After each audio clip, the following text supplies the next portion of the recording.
জানাজার নামাজগুলো বন্ধ হয়ে গেছে স্মার্টফোনের কারণে। একজন মানুষ স্ট্যাটাস দিয়ে যখন পার পেয়ে গেল অমুক মারা গেছে, ইন্না লিল্লাহি ওয়া ইন্না ইলাইহি রাজিউন, অপরজন মনে করছে সে জানাজা লাশের পাশে দাঁড়িয়ে দাঁড়িয়ে বোধহয় লিখতেছে। হসপিটালে আপনজন, হসপিটালের পাশ দিয়ে অফিসে যাচ্ছি আসতেছি, কিন্তু গিয়ে যে 2 মিনিট দেখে আসবো সেটা নাই। কি আছে? মোবাইলে লিখে দিয়েছি অমুক অসুস্থ, আল্লাহ শিফা নসিব করুক। কথা বলেন ঠিক কিনা? বিয়ে হয়েছে, অ্যাটলিস্ট বিয়ের দাওয়াত দেওয়ার জন্য কার্ডটা নিয়ে আগে বাড়িতে যেত। এই ওসিলাই হলো আপনজনের সাথে দেখাটা। এখন আর কার্ড ছাপাতে হয় না, মেসেঞ্জারে অল মার্ক করে যতটা আইডিয়া আছে পরিচিত সবাইকে অল মার্ক দিয়ে বিয়ের কার্ড পাঠিয়ে দিলেন। ভাইয়ের পাশে বোন আছে, সে বোনের সাথে 1 মিনিট কথা বলছে না, সে মোবাইল ফোন ব্রাউজ করছে বসে বসে। বন্ধুর পাশে বন্ধু আছে, বলার মতো কত কথা আছে, কিন্তু মোবাইল ফোন, একটা লাইন কথা বলছে না দুজন পরস্পর। এভাবে প্রায় আমি 35 থেকে 40 মিনিট দেখলাম যে পাশের মানুষটাও মোবাইল টিপছে, তার পাশের মানুষটাও মোবাইলে আছে। এক সময় এমন হয়ে গেছে, আমরা এমন হয়ে গেছি, আমরা আগে একা লাগলে একাকিত্ব দূর করতে বন্ধুকে ফোন দিতাম। কথা বলেন না, ঠিক কিনা বলেন না? একাকিত্ব দূর করার জন্য মায়ের কাছে গিয়ে বসে থাকতাম, মায়ের কদমে। একাকিত্ব দূর করার জন্য উস্তাদের কদমে গিয়ে বসে থাকতাম, উস্তাদ একটা একটা বলতো, শুনতাম, শিখতাম। একাকিত্ব দূর করার জন্য মসজিদের ইমাম সাহেব হুজুরের সাথে গিয়ে সময় কাটাতাম। একাকিত্ব দূর করার জন্য আপন রক্তের সম্পর্কের বোন, খালা, ফুফু, চাচা, তাদের কাছে গিয়ে সময় কাটাতাম। তবে এখন এই স্মার্টফোন আমাদের সেই মধুর সম্পর্ককে, সে ভালোবাসার টানকে আজ একেবারে শেষ করে দিয়েছে। ঠিক কিনা বলে? আমরা একাকিত্ব হলেও স্মার্টফোনে যাই, কিছু শিখতে হলেও স্মার্টফোনে যাই, কিছু জানতে হলেও স্মার্টফোনে যাই, কিছু দেখতে হলেও স্মার্টফোনে যাই। আমরা স্মার্ট হই নাই, রোবট হয়ে গেছি। আমরা পাথর হয়ে যাচ্ছি দিন দিন। হ্যাঁ, আমরা পাথর হয়ে যাচ্ছি। আপনি অবাক হয়ে যাবেন, আমাদের ভিতরটা শক্ত হয়ে যাচ্ছে। আমি আপনাকে কিভাবে বুঝাই সেটা। জানাজার নামাজগুলো বন্ধ হয়ে গেছে স্মার্টফোনের কারণে। একজন মানুষ স্ট্যাটাস দিয়ে যখন পার পেয়ে গেল অমুক মারা গেছে, ইন্না লিল্লাহি ওয়া ইন্না ইলাইহি রাজিউন, অপরজন মনে করছে সে জানাজা লাশের পাশে দাঁড়িয়ে দাঁড়িয়ে বোধহয় লিখতেছে,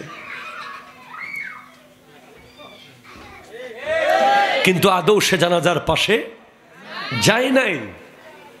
হসপিটালে আপনজন, হসপিটালের পাশ দিয়ে অফিসে যাচ্ছি আসতেছি, কিন্তু গিয়ে যে 2 মিনিট দেখে আসবো সেটা নাই। কি আছে?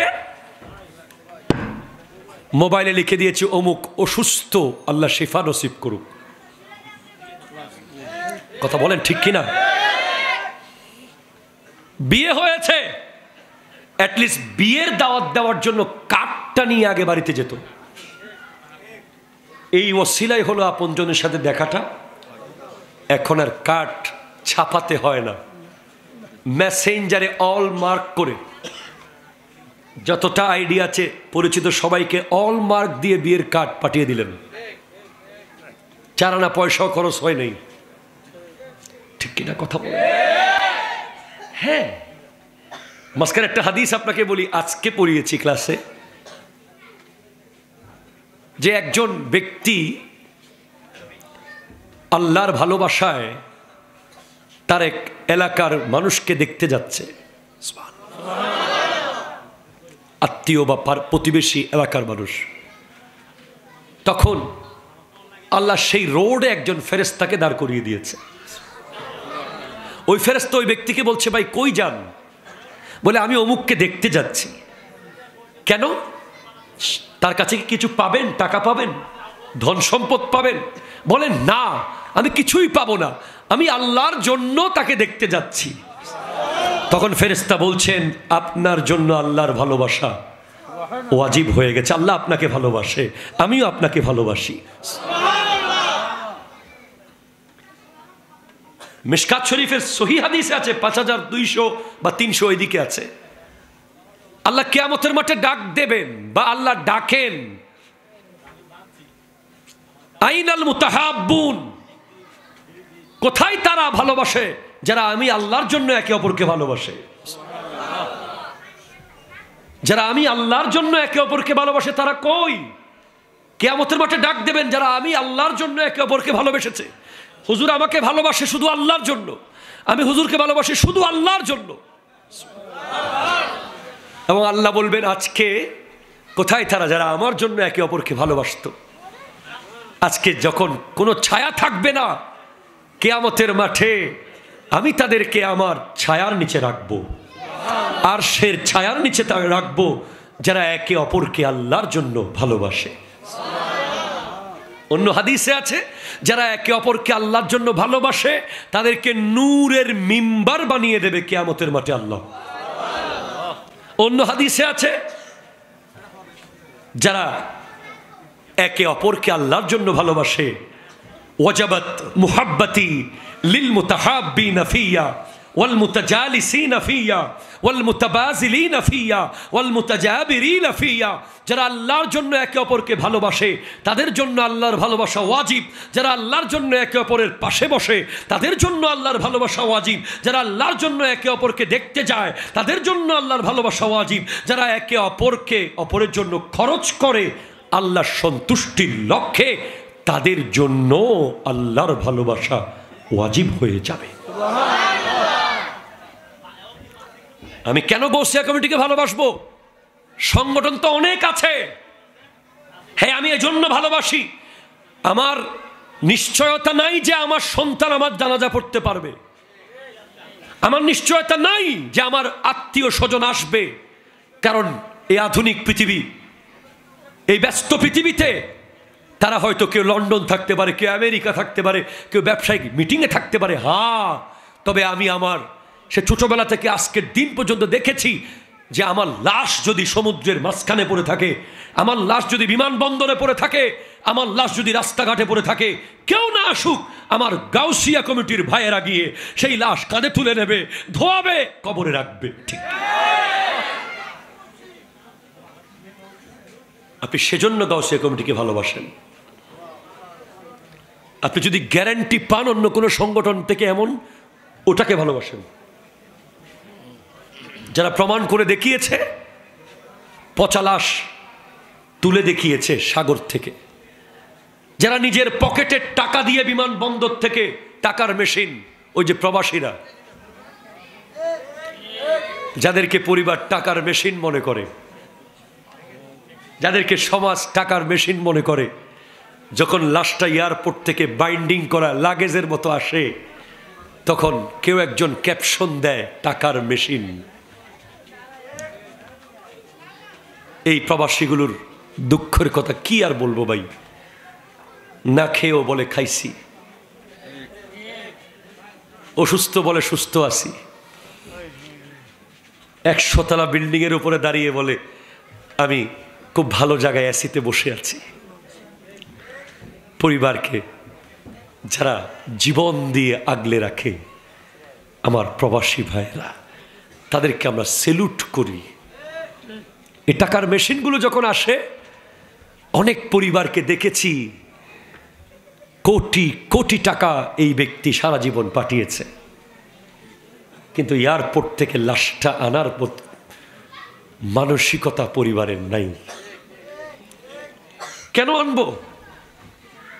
আরে ভাই, এই মানুষটা তো সারা জীবন তোমার পাশে বসে আলু ভর্তা খেতে পারে নাই, সারা জীবন তোমার পাশে বসে শুটকি দিয়ে বেগুনের তরকারি খেতে পারে নাই।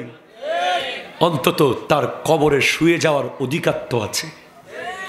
এমন নিষ্ঠুর কিছু পরিবার আছে যারা ওই টাকার মেশিনটাকে আর আনে না, মেশিন থেকে টাকা যখন বের হয়েছিল তখন সেটা ঠিক ছিল, মেশিন যখন আর টাকা দিতে পারছে না তাকে কবরে পর্যন্ত রাখে না, এমন নিষ্ঠুর নৃশংস এমন কঠোর হৃদয়ের পরিবারগুলোকে বলবো, মনে রাখবেন সে আপনার ভাই হতে পারে, আপনার বাবা হতে পারে, আপনার বোনের জামাই হতে পারে, সে তো আল্লাহর বান্দা, ঠিক না? তার সাথে যে অমানবিকতা হয় সেটার বিচার আল্লাহর কাঠগড়ায় হবেই হবে। সেজন্য আমি বলবো, গাউসিয়া কমিটিকে দেখেছি আমি এয়ারপোর্ট থেকে নিজের পকেটের টাকা দিয়ে প্রবাসীর লাশ এনেছে গাউসিয়া কমিটি বাংলাদেশ। আমি জানতে চাই কেমনে পারো রে তোমরা? তোমরা কোভিড-19 সময় মানুষকে ধরে ফেলতেছো, তোমাদের কারো কোভিড হয় না কেন? হয় নাই। অন্য কারো ঘরের ভিতর থেকে 6 মাস বের হয় নাই, তরকারি ধরে নাই, বাজার ধরে নাই, গ্লাভস ছাড়া কিচ্ছু ধরে নাই, ভিতরে কোভিড হয়ে গেছে। আর আমার গাউসিয়া কমিটির ভাইদের কোভিড হয় না, তারা চট্টগ্রাম মেডিকেলের সামনে থেকে আদা পচা লাশ ধরে নিয়ে আসে, কিচ্ছু হয় না। এমন এমন সোসাইটির ছেলেগুলো, এমন এমন পরিবারের ছেলেগুলো যারা 1 কাপ চা বানিয়ে খায় নাই, তারা গিয়ে জামিয়ার মাঠের চামড়াতে লবণ লাগায়। আমি তখন ওই ডক্টর, ওই ইঞ্জিনিয়ার, আমার এক মসজিদের মুসল্লি আছে, সে টেক্সটাইল ইঞ্জিনিয়ারিং পড়ে, দেখলে বুঝবেন যে জীবনে একটা প্লেট ধুয়েছে কিনা সন্দেহ, এত হাই ফাই ফ্যামিলির ছেলে। আমি দেখছি সে কোরবানির দিন দামি জিন্সের প্যান্ট আর টি শার্ট পরে এক ট্রাক থেকে আরেক ট্রাকে চামড়া নিচ্ছে, গরুর চামড়া। আমি তাকে জিজ্ঞেস করছি, কিরে তুমি কেমনে পারছো? বলে, হুজুর আপনারা কেউ তো জামিয়াতে পড়ার সুযোগ পেয়েছেন, আপনারা কেউ মোহাম্মদপুর তৈয়বিয়ার ছাত্র হতে পেরেছেন, আপনারা কেউ ত্রিমোহনী তাহেরিয়াতে পড়েছেন, আমরা যারা স্কুল কলেজে পড়েছি আমাদেরকে আল্লামা তৈয়ব শাহ কিবলা রহমতুল্লাহ আলাইহি বিশাল এক নিয়ামত দিয়েছেন, গাউসিয়া কমিটি বাংলাদেশ। যেদিন থেকে বুঝতে পেরেছি, বলি তোমার কোরবানি কালকে করব, আজকে কি করবা? মাদ্রাসার চামড়া টানবো। এই নিয়ামত কেমনে পারো তোমরা? উত্তর চলে আসে কেন? কোন এক অদৃশ্য শক্তি যেন বলে, আরে বোকা, এরা যখন যায় গাউসিয়া কমিটির ড্রেস পরে, যখন যায় গাউসিয়া কমিটির ব্যানার নিয়ে যখন যায়, তখন তারা একা যায় না, তাদের সাথে রুহানি ভাবে আল্লামা তৈয়ব শাহ কিবলা চলে যায়, সাথে হাজির হয়ে যায়। এজন্য তারা পারে। ভাইজান আসুন না মিলে যাই, এক হয়ে যাই। মুসলমান, আল মুমিনু লিল মুমিনে কাল বুনিয়ান, এক মুমিন আরেক মুমিনের জন্য একটা বাড়ির মতো। বাড়ির পৃথিবীতে 300 কোটি মুসলমান বা মুমিন যদি থাকে, 300 কোটি ইট দিয়ে একটা বাড়ি। সেজন্য আর ভেদাভেদ নয়, আর সমালোচনা নয়, আর হিংসা নয়, একটা জায়গায় এক হয়ে যাই। ইশকে মুস্তফা, মুহাব্বতে মুস্তফা, তাজিমে মুস্তফার উপরে আমরা সবাই এক হয়ে যাই ইনশাআল্লাহ।